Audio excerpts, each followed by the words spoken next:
wali kelas Ibu Harbiani Arifin SPD didampingi oleh Bapak Dr. Andes Satar Eskola. Mari kita sambut kelas 86 dengan meriah. Kepada kelas 86 dipersilahkan.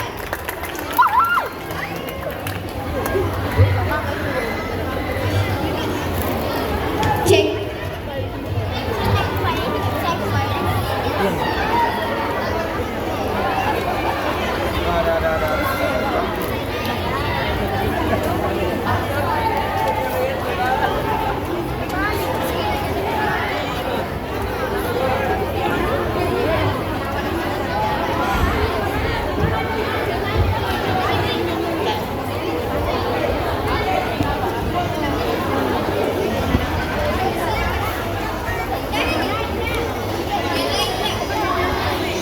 Assalamualaikum warahmatullahi wabarakatuh.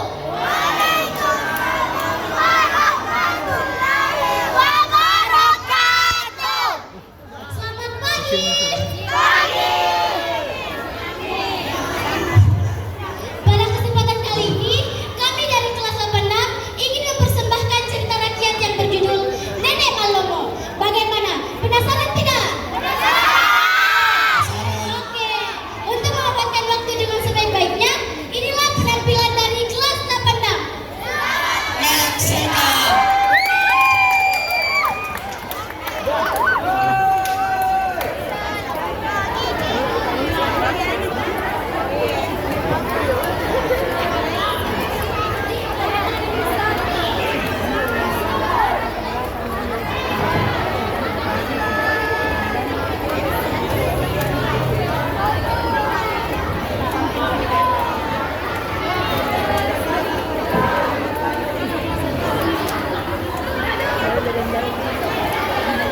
Ada itu chat, ada di chat, baca di chat,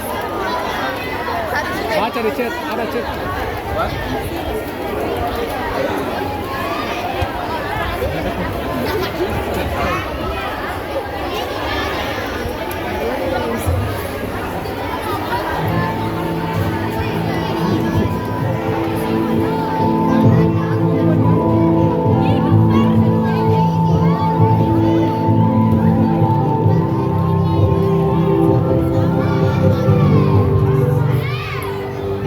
Legenda Nenek Malomo.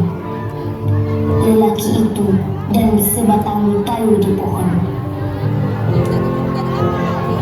Di suatu kerajaan Sidendreng, hiduplah seorang laki-laki sebagai tokoh cendekiawan dan ahli hukum yang terkenal di masa pemerintahan Raja Lapatiroe. Orang menganggap dia utusan dari langit. Ada juga yang menganggap orang jadi-jadian. Namun mereka semua memanggil dia Nenek Malomo. Nenek Malomo bukanlah sebuah nama, melainkan gelar yang diberikan oleh Raja Lapatiroe, yang berarti orang yang mudah memecahkan masalah. Nama aslinya adalah Lapak Gena. Tidak seperti yang dibicarakan orang lain, Nenek Malomo hanyalah orang biasa yang memiliki seorang istri dan anak. Kecerdasan dan kerja keras yang membuat Nenek Malomo diangkat sebagai penasehat Raja Sidendreng. Dia mengubah tanah tandus menjadi tanah yang subur, sehingga pangan dan ternak pun tumbuh melimpah di kerajaan Sidendreng. Dan semua warga pun turut merayakannya.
manusia sempurna.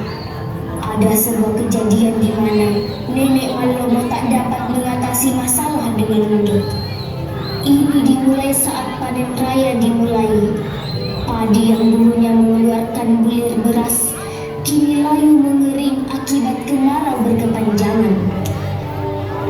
Di kerajaan Sidendring yang dulunya dikenal sebagai tanah yang subur, dilanda kemarau yang panjang setahun, 2 tahun, hingga 3 tahun tak kunjung usai. Sungai dan sumur sebagai sumber air kini kering akibat air hujan tak kunjung turun. Seluruh masyarakat Sidendring sedih, pangan dan ternak mereka mati.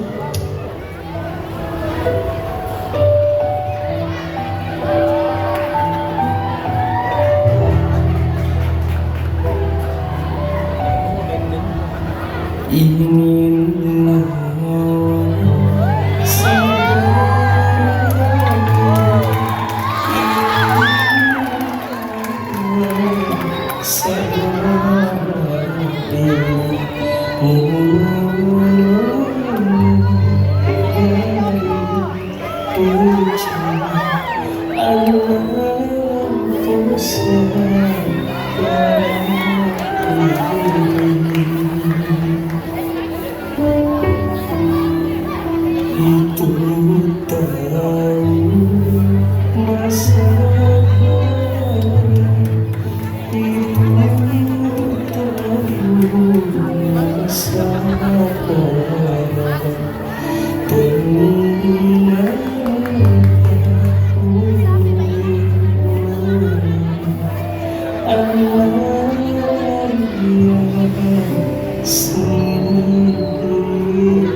Kapan dik kemarau ini berakhir?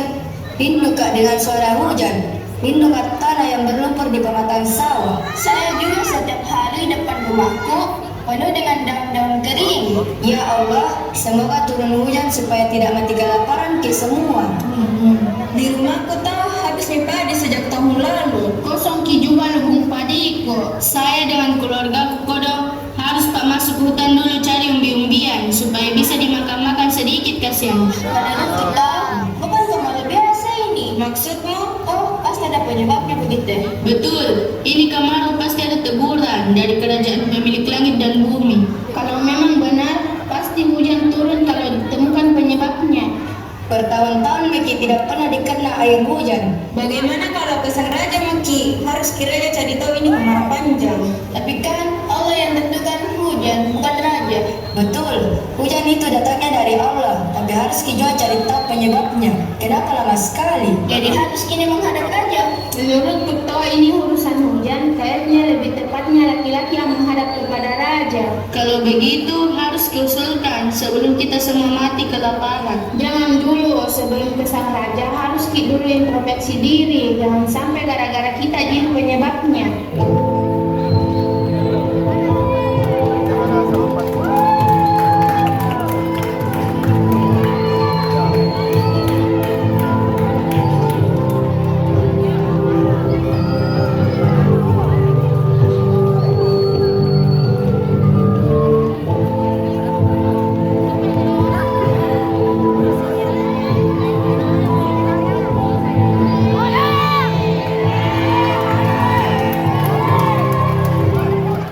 Kemarau yang berkepanjangan ini belum juga menemukan ujung. Raja Lapati Roy gelisah. Dia sangat tahu jika rakyatnya sedang dalam kondisi kesusahan.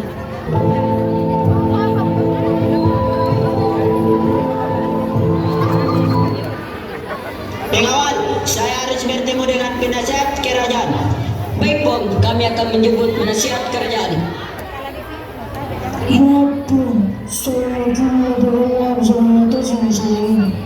Saya pun seperti itu, Bom. Saya yakin apabila bisa membantu. Pengawal, ini bukan masalah sepele. Ini masalah kemarau yang berkepanjangan. Tidak ada manusia yang bisa menurunkan hujan kecuali Allah.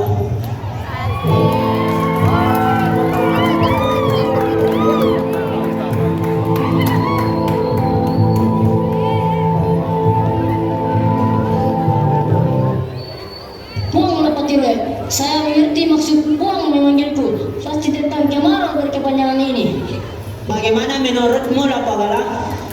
Hanya Allah yang bisa mengakhiri kemarau berkepanjangan ini. Jadi kita hanya menunggu waktu mati di kerajaan Sidendreng ini. Tuanku Lapatiro, meskipun hujan hanya akan turun atas izin Allah, kita tetap masih bisa berusaha. Berusaha apa itu? Kemarau berkepanjangan ini bukan kemarau biasa, pasti ada penyebabnya. Maaf Puang, jika harus ikut berbicara, saya sependapat dengan Lapagala. Jadi menurutmu apa penyebabnya Lapagala? Ada yang dengan sengaja rakyatmu yang berbuat tidak jujur. Tidak jujur. Benar Tuanku, dan tidak jujur itu bukan hanya berbohong, tapi mencuri pun adalah perbuatan yang tidak jujur. Kalau begitu, mulai hari ini kalian keluar dari sang raja untuk mencari rakyat yang telah berbuat tidak jujur. Baik Puang.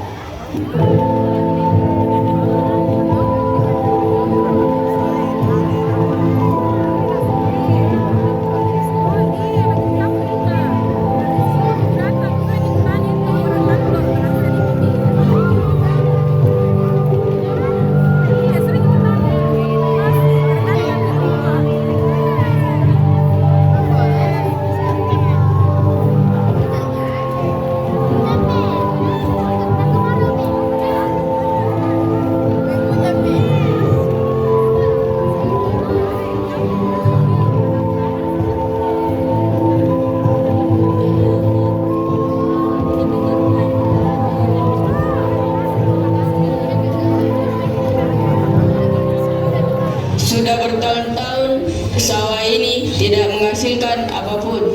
Iya betul, bahkan rumput saya tidak muncul lagi. Padahal di sawah inilah tempat kita menggantungkan hidup. Kalian tahu, ternyata penyebab kemarau berkepanjangan ini karena ada rakyat yang pernah berbuat tidak jujur. Tidak jujur. Iya, sejak kemarin pengawal kerajaan sudah keluar dari istana untuk mencari orang yang pernah berbuat tidak jujur. Assalamualaikum. Waalaikumsalam.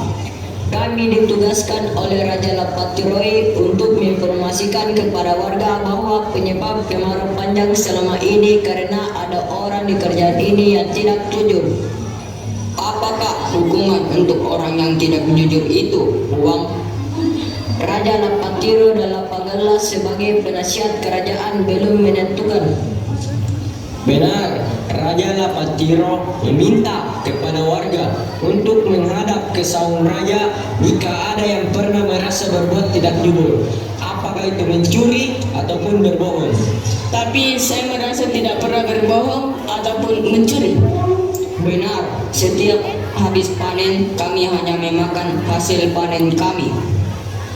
Makanya raja meminta para rakyat untuk introspeksi diri, termasuk kami bersuruh raja untuk mengingat-ingat apa yang telah kami perbuat selama ini. Baiklah, kami meminta tolong beritahu kepada rakyat yang lain tentang pengumuman ini.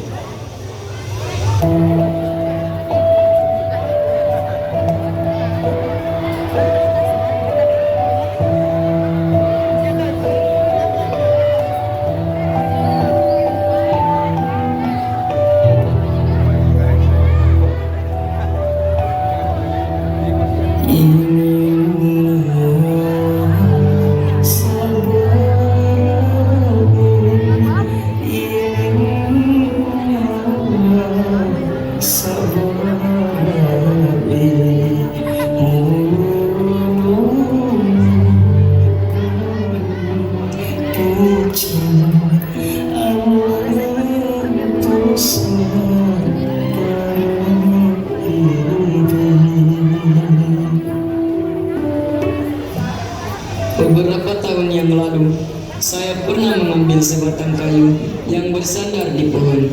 Apakah itu bisa dikatakan mencuri? Tapi sebatang kayu itu menjulur sedikit ke kebunku, jadi saya berani mengambilnya. Menurutku, saya tidak pernah mencuri. Tapi kayu itu bersandar, berarti ada orang yang dengan sengaja menyandarkannya. Jangan-jangan sayalah menjadi penyebab kemarau berkepanjangan ini. saya harus menghadap raja. Saya tidak ingin menjadi penyebab kesengsaraan rakyat selama ini.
Maaf Tuanku Lapatiro, saya datang untuk menghadap.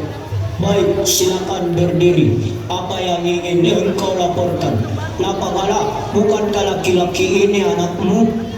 Benar Tuan, dia adalah anakku. Tapi jika dia berbuat kesalahan, saya sebagai hakim di kerajaan ini akan tetap menghukumnya.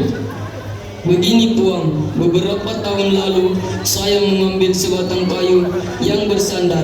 Kupikir hanyalah sebatang kayu sebesar lengan. Sekecil apapun kayu tersebut, tetaplah bersandar. Berarti kayu itu ada pemiliknya. Saya menyesal Puang dan saya siap menerima hukuman.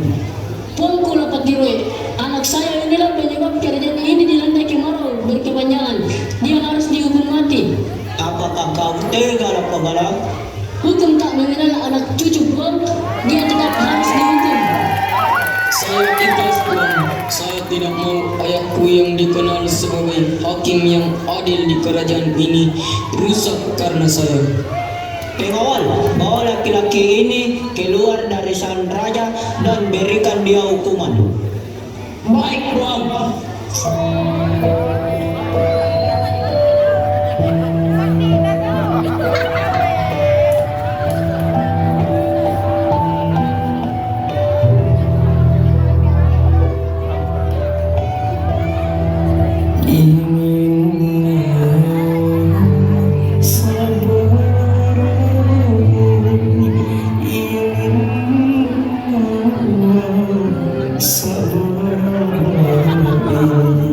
Akhirnya, lelaki putra Lapagala itu dibawa ke lapangan kerajaan dan dihukum mati.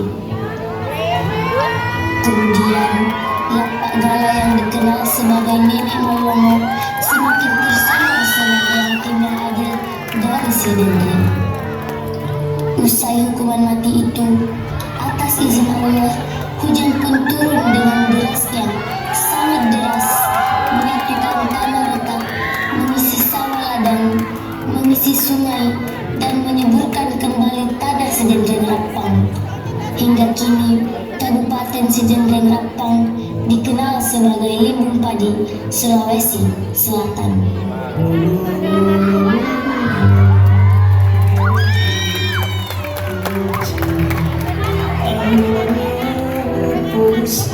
Alhamdulillah.